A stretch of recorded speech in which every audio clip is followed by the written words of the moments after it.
नमस्कार दोस्तों, मैं आपका दोस्त जितेंद्र और जीत स्टडी कैंपस में आप सभी का स्वागत है। आज हम आप लोगों के लिए लेकर आए हैं ज्योग्राफी का बहुत ही महत्वपूर्ण टॉपिक, संसाधन यानी रिसोर्सेस। संसाधन जो है ज्योग्राफी का बहुत ही महत्वपूर्ण टॉपिक है, जिससे हर एग्जाम में सवाल पूछा जाता है, चाहे सीटेट हो, जेटेट हो, नेट हो, जेपीएससी हो, सारा एग्जाम में सवाल पूछा जाता है। अतः इस टॉपिक को जो है, इस अध्याय को हम बहुत ही विस्तार से पढ़ेंगे और ध्यानपूर्वक पढ़ेंगे, ताकि कोई भी एग्जाम में हमारा सवाल ना छूटे। तो आज का सेशन शुरू करने से पहले आप सभी से अनुरोध है, अगर अभी तक हमारे चैनल को सब्सक्राइब नहीं किए हैं तो प्लीज़ सब्सक्राइब कीजिए और हमारे वीडियो को लाइक ज़रूर करें और बगल में बेल आइकन को दबाएं, ताकि सबसे पहले हमारा वीडियो आप तक पहुंच सके। चलिए शुरू करते हैं आज का सेशन।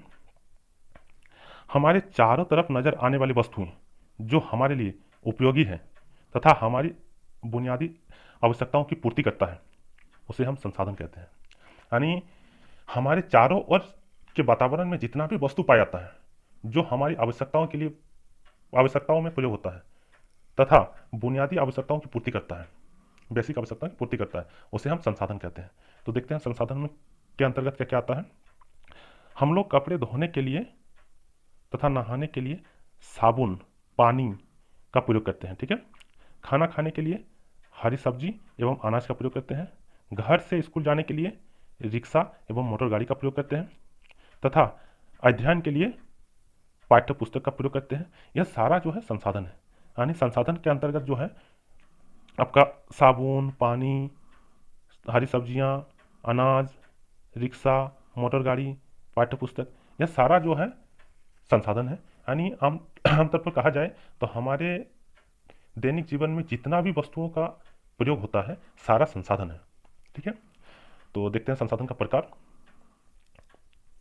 संसाधन के प्रकार, संसाधन को 3 भागों में बांटा गया है और 3 भागों में बांटकर पूरा भूगोल का, यानी पूरा संसाधन को 3 भागों में बांटकर विस्तार पूर्वक बताया गया है और तीनों भाग को हम आज विस्तार पूर्वक पढ़ेंगे और ध्यान से पढ़ेंगे, ठीक है। तो देखते हैं संसाधन के प्रकार। पहला है प्राकृतिक संसाधन, और प्राकृतिक संसाधन से ही एग्जाम में सवाल पूछा जाता है और ये बहुत ही महत्वपूर्ण है। तो प्राकृतिक संसाधन को आप लोग ध्यान से पढ़ें। तो चलिए देखते हैं। पहला प्राकृतिक संसाधन, दूसरा मानव निर्मित संसाधन और तीसरा मानव संसाधन। देखते हैं प्राकृतिक संसाधन क्या क्या है। प्राकृतिक संसाधन, ठीक है। प्राकृतिक संसाधन, जो संसाधन प्रकृति से प्राप्त होते हैं तथा बिना अधिक संशोधन के उपयोग में लाए जाते हैं, उसे प्राकृतिक संसाधन कहते हैं। यानी जो संसाधन सीधे प्रकृति से प्राप्त होता है तथा बिना किसी संशोधन के उपयोग में लाए जाते हैं, उसे हम प्राकृतिक संसाधन कहते हैं, ठीक है। यानी प्रकृति से जो हमें वस्तु मिलती है, उसको हम लोग ज़्यादा संशोधन किए बिना डायरेक्टली हम प्रयोग में लाते हैं, ठीक है। तो उसको हम लोग प्राकृतिक संसाधन कहते हैं। प्राकृतिक संसाधन को भी जो है 4 भागों में विभाजित करके विस्तार पूर्वक बताया गया है और पूरा विश्व का संसाधन के बारे में विस्तार पूर्वक 4 भागों में वर्णन किया गया है। तो ये 4 भागों को हम विस्तार से पढ़ेंगे, ठीक है। पहला देखते हैं विकास एवं उपयोग के आधार पर। विकास एवं उपयोग के आधार पर, दूसरा है उत्पत्ति के आधार पर, तीसरा उपयोग के आधार पर और चौथा वितरण के आधार पर, ठीक है। देखते हैं पहला विकास एवं उपयोग के आधार पर। विकास एवं उपयोग के आधार पर जो है संसाधन को जो है 2 भागों में बांटा गया है, वास्तविक संसाधन एवं संभाव्य संसाधन। यानी प्राकृतिक संसाधन को 4 भागों में बांटा गया है, ठीक है। क्या क्या बांटा गया है? तो विकास और उपयोग के आधार पर, विकास और उपयोग के आधार पर, उत्पत्ति के आधार पर और उपयोग के आधार पर तथा वितरण के आधार पर। और पुनः पुनः जो है विकास एवं उपयोग के आधार पर को 2 भागों में बांटा गया है, वास्तविक संसाधन और संभाव्य संसाधन, ठीक है। वास्तविक संसाधन और संभाव्य संसाधन। आगे देखते हैं कि वास्तविक संसाधन क्या है। तो वास्तविक संसाधन जिनकी मात्रा ज्ञात होती है तथा वर्तमान समय में जिनका उपयोग होता है। यानी हमें जिनकी मात्रा ज्ञात होती है, जिनके बारे में हमें जानकारी होती है तथा वर्तमान समय में हम उसका प्रयोग करते हैं, उसको वास्तविक संसाधन कहते हैं। देखते हैं इसका क्या क्या इसमें आता है। उदाहरण के लिए पश्चिम एशिया में खनिज तेल, ठीक है। पश्चिम एशिया में खनिज तेल, जैसे ईरान, सऊदी अरब, ये सब में हमें खनिज तेल मिलता है। तो यह इसे जो हम लोग वास्तविक संसाधन कहते हैं, क्योंकि हमें वास्तविक रूप में मिलता है, ठीक है। उसी तरह झारखंड में कोयला मिलता है। जैसे झारखंड में सबसे फेमस खान है झरिया का खान, जहाँ झारखंड का लगभग 60% कोयला मिलता है और 40% कोयला बाकी जिला में मिलता है। और झरिया जो है झरिया जो है यह दामोदर नदी के किनारे स्थित है। चलिए और देखते हैं इसके बारे में क्या क्या दिया है। महाराष्ट्र में दक्कन पठार की काली मिट्टी तथा बक्साइड, यह सारा जो है वास्तविक संसाधन के अंतर्गत आता है। ठीक है, यानी वास्तविक संसाधन वे संसाधन हैं जिसको हम लोग प्रत्यक्ष रूप से देखते हैं या उसका प्रयोग हम लोग दैनिक जीवन में करते हैं, तो उसे हम लोग वास्तविक संसाधन कहते हैं। तो देखते हैं संभाव्य संसाधन क्या है। तो संभाव्य संसाधन जिनकी मात्रा ज्ञात नहीं होती है तथा वर्तमान समय में जिनका उपयोग नहीं किया जा रहा है परंतु भविष्य में इसका उपयोग किया जा सकता है, उसे हम संभाव्य संसाधन कहते हैं। यानी इसको कहा जाए तो जिसके बारे में हमें पता नहीं होता है या जिनका उपयोग हम वर्तमान समय में नहीं करते हैं उसको हम लोग संभाव्य संसाधन कहते हैं। यानी एक संभावना है कि भविष्य में इसका प्रयोग हो सकता है, अभी नहीं। ठीक है, जैसे उदाहरण के लिए लद्दाख में पाए जाने वाला यूरेनियम तथा केरल के तटीय क्षेत्र में पाए जाने वाला रेत वाला मोनाजाइट। ठीक है, यह दोनों जो है भविष्य में प्रयोग में लाया जा सकता है, यह संभाव्य संभावना है। ठीक है, चलिए देखते हैं अगला उत्पत्ति के आधार पर। तो उत्पत्ति के आधार पर जो है संसाधन को दो भागों में बांटा गया है, अजैविक संसाधन और जैविक संसाधन। तो अजैविक और जैविक संसाधन से भी एग्जाम में बहुत ज़्यादा सवाल पूछे जाते हैं। तो देखते हैं क्या है अजैविक और जैविक संसाधन। तो अजैविक संसाधन वैसे संसाधन होते हैं जो निर्जीव रूप में पाया जाता है। यानी अजैविक संसाधन जो है निर्जीव रूप में पाया जाता है। देखते हैं क्या क्या आता है इसमें। उदाहरण के लिए मृदा, चट्टान, जल, वायु, यह सब जो है निर्जीव वस्तुएं हैं। तो यह अजैविक संसाधन के अंतर्गत आते हैं। यानी जो जिसमें जान नहीं होता है, जो निर्जीव होता है, उसे हम अजैविक संसाधन कहते हैं। ठीक है, अगला देखते हैं जैविक संसाधन। जैविक संसाधन वैसे संसाधन होती है जो सजीव रूप में पाया जाता है, यानी जिसमें जान होता है। ठीक है, देखते हैं उदाहरण के तौर पर मानव, पौधे, जंतु, यह सब में जान पाया जाता है, जीवित होता है। तो यह सब जो है सजीव के अंतर्गत आता है, अतः इसे हम जैविक संसाधन कहते हैं। ठीक है, चलिए देखते हैं अगला उपयोग के आधार पर। उपयोग के आधार पर भी संसाधन को दो भागों में बांटा गया है, नवीकरणीय संसाधन और अनवीकरणीय संसाधन, यानी रेनेबल और नॉन रेनेबल। ये नवीकरणीय और अनवीकरणीय एग्जाम के दृष्टिकोण से बहुत ही महत्वपूर्ण टॉपिक है और एग्जाम में ज़्यादातर इसी से पूछा जाता है। तो नवीकरणीय और अनवीकरणीय को ध्यानपूर्वक देखें और सुने। ठीक है, नवीकरणीय संसाधन वैसे संसाधन जिसकी शीघ्रता से नवीकरण हो जाता है। ठीक है, उसे नवीकरणीय संसाधन कहते हैं। बोला वैसे संसाधन जिसका शीघ्रता से नवीकरण हो जाता है उसे हम नवीकरणीय संसाधन कहते हैं। यानी जिसका प्रयोग जो है हम लोग करते हैं और बहुत ही जल्दी फिर से नया बन जाता है। ठीक है, पुनः रिसाइकिल हो जाता है, उसे हम नवीकरणीय संसाधन कहते हैं। तो देखते हैं इसका उदाहरण के तौर पर।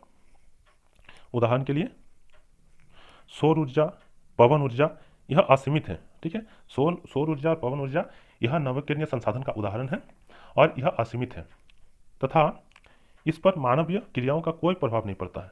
यानी मानव जो भी क्रिया करता है सौर ऊर्जा और पवन ऊर्जा पर कोई असर नहीं पड़ता है, क्योंकि यह असीमित है और इसको कभी नष्ट नहीं किया जा सकता है, अतः यह नवीकरणीय संसाधन है।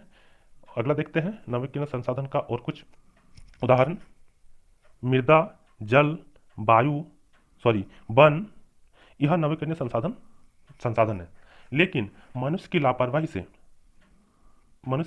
किए जाने के कारण उनके उपयोग के भंडार आज प्रभावित हो रहे हैं। ठीक है, यानी आज मनुष्य में इतना ज़्यादा लापरवाही कर रहा है कि मृदा का अपरदन हो रहा है, जल सूखते जा रहा है, वनों की कटाई के कारण आज यह समाप्त की ओर जा रहा है। ठीक है, तो इसे हमें रोकना होगा। ठीक, अगला देखते हैं जल, यह असीमित है, असीमित संसाधन का उदाहरण है। ठीक है, यानी नवीकरणीय संसाधन का जो है जल एक असीमित उदाहरण है, लेकिन आज जल स्रोत सूखना विश्व के लिए बहुत बड़ा समस्या है। यानी जल जो है असीमित नवीकरणीय संसाधन का उदाहरण है जो कभी समाप्त होने वाला नहीं है, क्योंकि भारत पर कुल 71% यानी पृथ्वी पर 71% जल और 29% थल पाया जाता है। ठीक है, यानी 71% जल है, फिर भी आज कुछ किसी किसी जगह पर जल की कमी है, बहुत ज़्यादा अकाल है। ठीक है, और इसका कारण है मनुष्य की लापरवाही। ठीक है, तो देखते हैं जल जो है 71%, जैसे हम लोग जल 71% का 0 पॉइंट यानी 2% जो है 2 पॉइंट समथिंग है, 2% हम लोग प्रयोग में लाते हैं, तथा 98% इसका प्रयोग हम लोग नहीं कर सकते, क्योंकि यह लवणीय जल है। 98% जो है लवणीय जल है, जो महासागरों एवं सागरों में पाया जाता है, इसका प्रयोग में नहीं लाया जाता है। अतः 71% का सिर्फ 2% हम लोग प्रयोग में लाते हैं। अतः मनुष्य को सोच समझकर जल का प्रयोग करना चाहिए तथा इसका संरक्षण करना चाहिए। चलिए आगे देखते हैं। अनवीकरणीय संसाधन।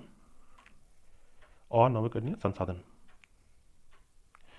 वे संसाधन जिसका भंडार सीमित है, अनवीकरणीय संसाधन कहलाते हैं। एक बार वे समाप्त हो जाने पर नवीकरण बनने में उसे लाखों वर्ष लग जाते हैं। यानी वे संसाधन जिसका भंडार सीमित है उसे नवीकरणीय संसाधन कहते हैं। वे एक बार समाप्त होने के पश्चात उसे बनने में यानी पुनः रिसाइकिल होने में लाखों वर्ष लग जाते हैं, जो मनुष्य के जीवन के लिए बहुत ही अधिक है। ठीक है, तो अतः इसे नवीकरणीय संसाधन नहीं कहा जाता, इसे अनवीकरणीय संसाधन कहा जाता है। ठीक है, अनवीकरणीय संसाधन में आता है कोयला, पेट्रोलियम, प्राकृतिक गैस। यह सब जो है एक अनवीकरणीय संसाधन का उदाहरण है, क्योंकि इसका प्रयोग एक बार हो जाने के बाद दोबारा से इसे रिसाइकिल नहीं किया जा सकता है। अतः इसका प्रयोग बहुत ही समझदारी से करना चाहिए। ठीक है, अगला चलते हैं। वितरण के आधार पर प्राकृतिक संसाधन का अंतिम वर्गीकरण वितरण के आधार पर, इसको भी दो भागों में बांटा गया है, सर्वव्यापक संसाधन और स्थानिक संसाधन। सर्वव्यापक संसाधन जो संसाधन सभी स्थानों पर पाया जाता है उसे सर्वव्यापक संसाधन कहते हैं।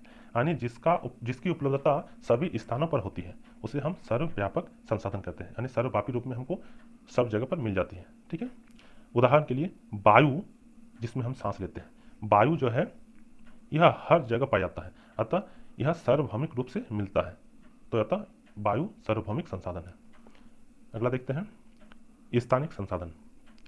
वैसे संसाधन जो निश्चित स्थानों पर पाए जाते हैं उसे स्थानिक संसाधन कहते हैं। जो एक सीमित जगह पर एक ही स्थान पर पाया जाता है या निश्चित जगह पर पाया जाता है उसे हम स्थानिक संसाधन कहते हैं। उदाहरण के लिए लोह अयस्क, तांबा। लोह अयस्क और तांबा सभी जगह पर नहीं पाया जाता है, जैसे खेतड़ी का खान में तांबा पाया जाता है। ठीक है, उसी तरह लोह अयस्क जो है उड़ीसा में पाया जाता है। यह जो है एक सीमित जगह पर पाया जाता है, अतः यह स्थानिक संसाधन है। प्राकृतिक संसाधन का टॉपिक यहीं पर समाप्त होता है। अब मानव निर्मित संसाधन के बारे में पढ़ते हैं। देखते हैं मानव निर्मित संसाधन।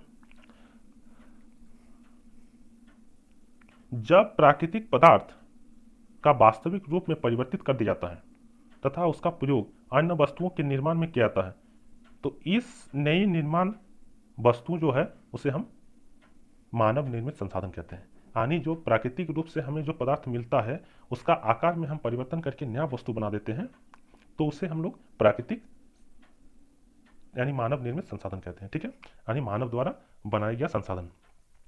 उदाहरण के लिए लोह अयस्क एक प्राकृतिक संसाधन है। इसमें लोहे का निष्कर्षण कर मशीन, औजार, वाहन आदि हम लोग बनाते हैं। ठीक है, अतः मशीन, औजार और वाहन यह सब मानव निर्मित संसाधन है।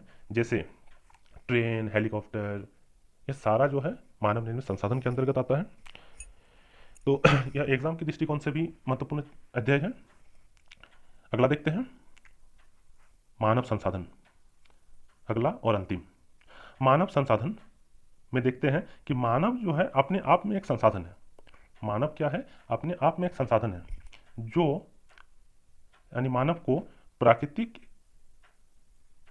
रूप से हमें संसाधन एवं शारीरिक एवं मानसिक शक्ति में संख्या बनाती है। यानी इसको संख्या नहीं बोलते हैं, स्वस्थ बनाते हैं। ठीक है, हमें मानव को जो है संसाधन शारीरिक एवं मानसिक रूप से हमें स्वस्थ बनाता है। यानी यह जो है कोई संस्था या सरकार द्वारा चलाई गई योजना के द्वारा हमें मिलता है और जिसके माध्यम से हमारा विकास होता है। ठीक है, उदाहरण के लिए देखते हैं वर्ष 2016 में देश के युवाओं में कौशल विकास हेतु मानव निर्माण और मानव के विकास हेतु प्रधानमंत्री ने प्रधानमंत्री कौशल विकास योजना चलाई जिससे मानव का विकास हुआ। इसे हम मानव संसाधन कहते हैं। ठीक है, यानी जो संसाधन के द्वारा मानव का विकास होता है उसे हम मानव संसाधन कहते हैं।